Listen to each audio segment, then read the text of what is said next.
صحیح بخاری حدیث number 167۔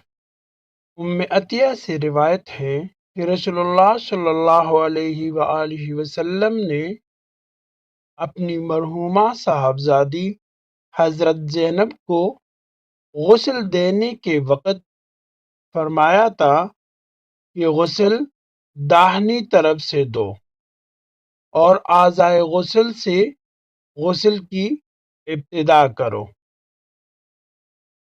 English translation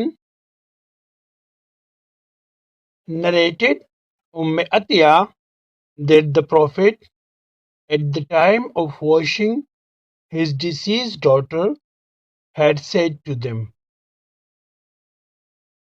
"Start from the right side, beginning with those parts which are washed in ablution." Sahih Bukhari حدیث number 168۔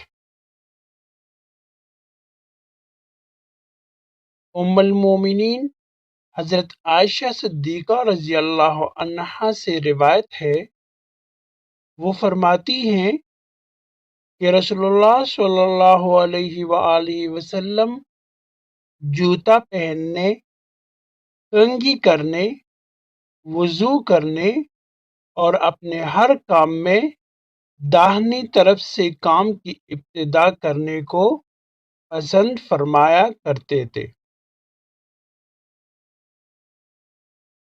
English translation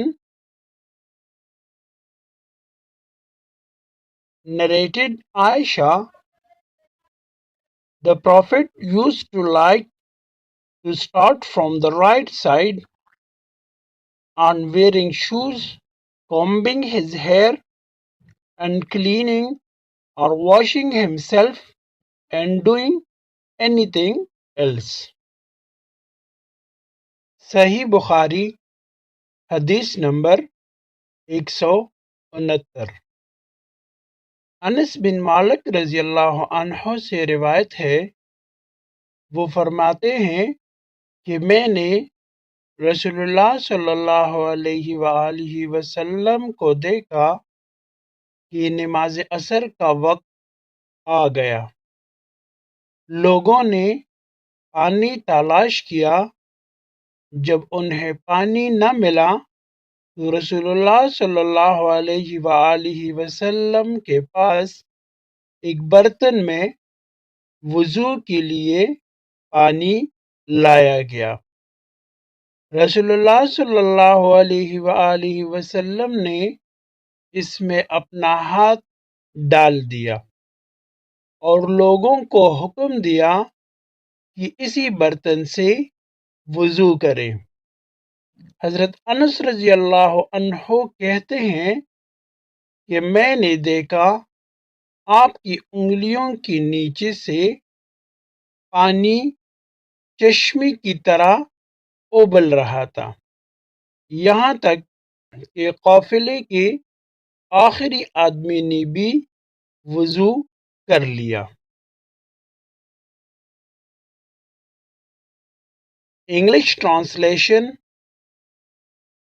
narrated Anas bin Malik, I saw Allah's apostle when the Asr prayer was due and the people searched for water to perform ablution, but they could not find it.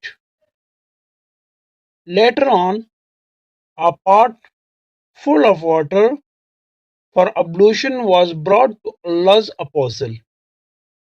He put his hand in that pot and ordered the people to perform ablution from it.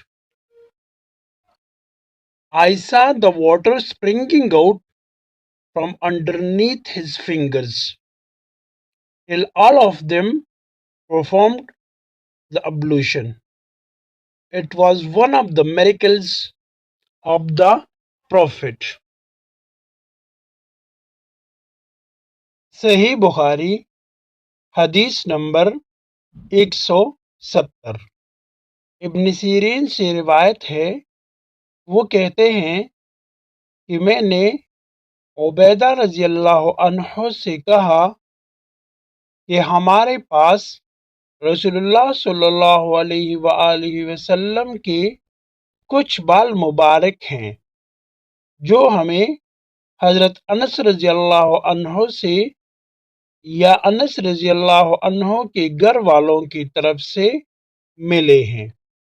یہ سن کر عبیدہ نے کہا کہ اگر میرے پاس ان بالوں میں سے ایک بال بھی ہو تو وہ میرے لیے ساری دنیا اور اس کی ہر چیز سے زیادہ عزیز ہے۔ English translation narrated Ibn Sirin, I said to Ubaidah, I have some of the hair of the Prophet, which I got from Anas or from his family. Ubaidah replied, no doubt, if I had a single hair of that, it would have been dearer to me than the whole world